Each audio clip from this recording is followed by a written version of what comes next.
Assalamualaikum warahmatullahi wabarakatuh. Bagaimana kabarnya anak-anakku yang saleh dan salihah? Semoga kita semua selalu dalam keadaan sehat walafiat serta dalam lindungan dan rahmatnya Allah Subhanahu wa taala.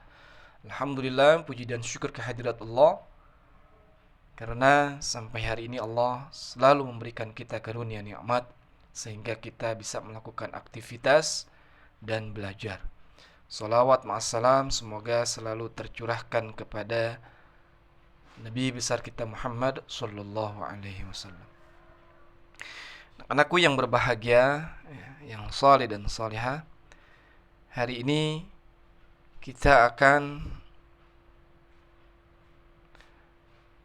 membahas ya pelajaran kita pada bab yang kelima tentang Sunan Muria, Sunan Kudus dan Sunan Gunung Jati.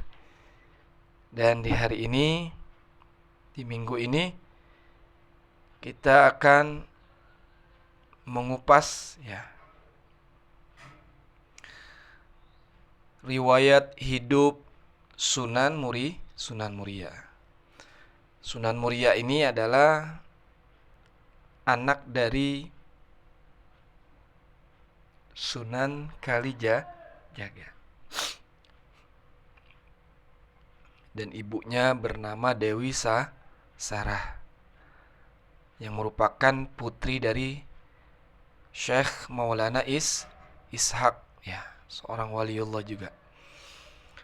Ya, Sunan Muria ini beliau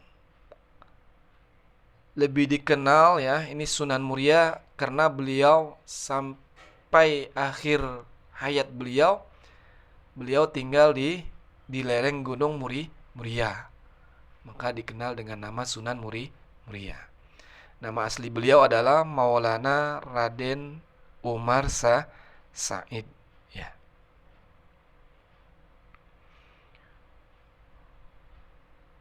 Jadi beliau berdakwah memiliki metode dan gaya dakwah yang tidak jauh beda dengan ayahnya ya.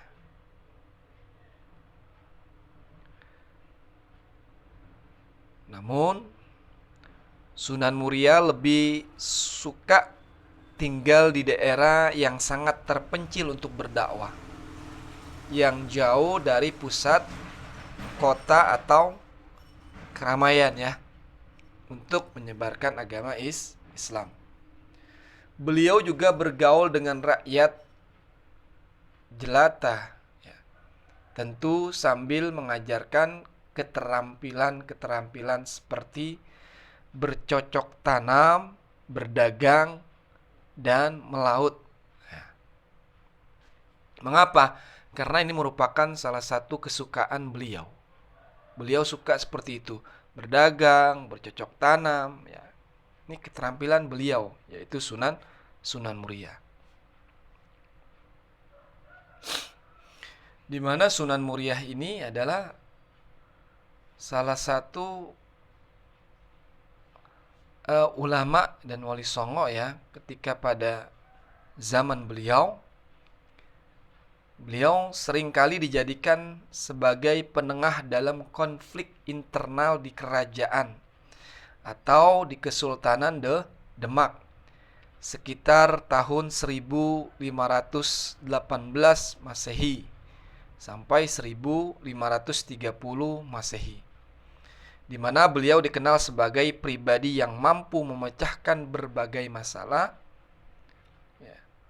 Betapapun masalah itu sangat rumit, tapi beliau bisa memecahkan, bisa memberikan solusinya.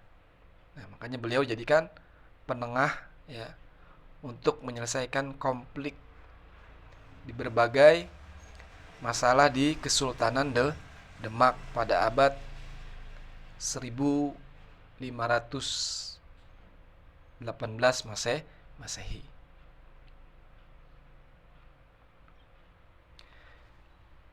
Sunan Muria, beliau adalah salah satu wali songo yang dilahirkan kira-kira pada abad ke-15 ya. Tentu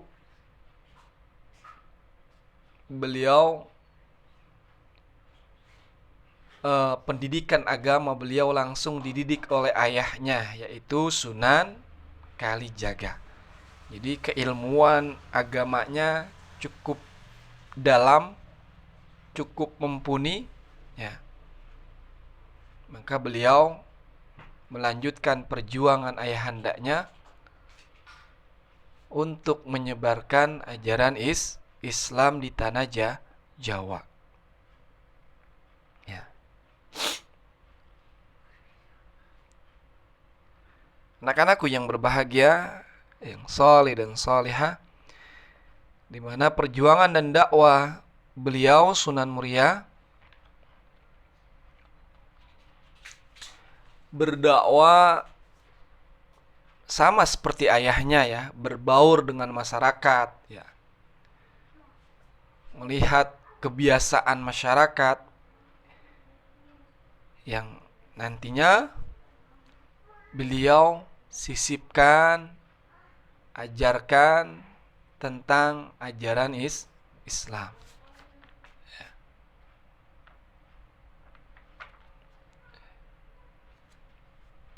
Di mana beliau berdakwah sambil mengajarkan pengetahuan kepada masyarakat. Ya. Seperti yang tadi Bapak telah sampaikan, beliau mengajarkan bercocok tanam, berdagang. Ya. Kemudian beliau menggunakan kesenian daerah setempat. Jadi sama ya, seperti ayahnya. Beliau juga menggunakan kesenian daerah pada masyarakat di sana untuk berdakwah.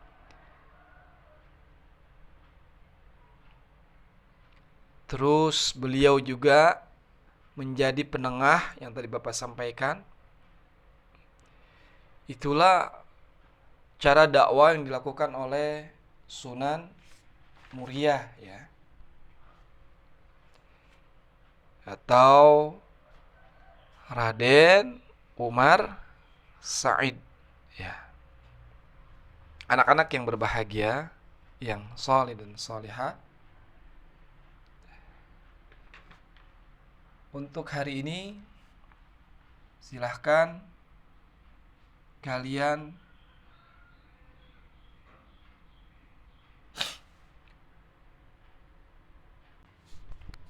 anak-anakku yang berbahagia ya. Anak kelas 6, hari ini tugasnya silahkan kalian menulis ya alat yang dipakai oleh Sunan Muria dalam berdakwah, yaitu kesenian ya. Alat keseniannya berupa gamelan. Nah, gamelan ini ada beberapa alat musik di dalamnya. Silakan kalian menulisnya, mencarinya di buku-buku yang lain atau di media internet ya. Sekaligus kalian menulis tembang dan lagu-lagu yang dibuat oleh Sunan Muria ya. Terima kasih atas perhatiannya dan mohon maaf jika ada kekurangan. Mari kita akhiri dengan doa kafaratul majlis. Subhanakallahumma wa bihamdika asyhadu an la ilaha illa anta astaghfiruka wa atubu ilaik. Wal afwa minkum. Assalamualaikum warahmatullahi wabarakatuh.